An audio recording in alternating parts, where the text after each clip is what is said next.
Magandang umaga, ngayon po ay araw ng Miyerkules, September 13, 2023. Update po muli sa lagay ng panahon.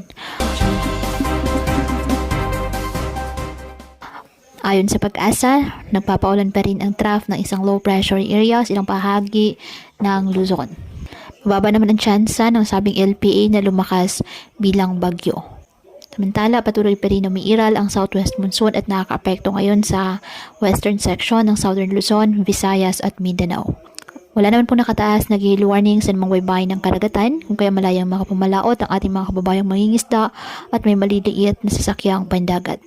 Ngayong araw, dahil po sa trough ng low pressure area, makakaasa po ng mga kalat-kalat na mga pag-ulan at thunderstorms dyan sa Cagayan Valley, Bicol Region, Quezon, Aurora at Northern Samar.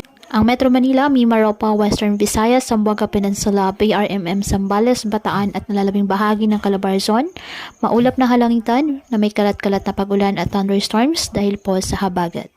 Ang nalalabing bahagi ng ating bansa, bahagyang maulap hanggang sa maulap na halangitan with isolated rain showers or thunderstorms dahil pa rin po yan sa southwest monsoon at localized thunderstorms.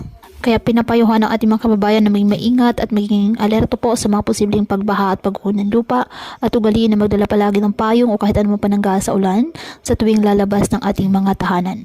At yan po muna ang update sa lagay ng panahon ngayong araw. Muli patuloy po tayo na mag-ingat at palaging tandaan, God loves you.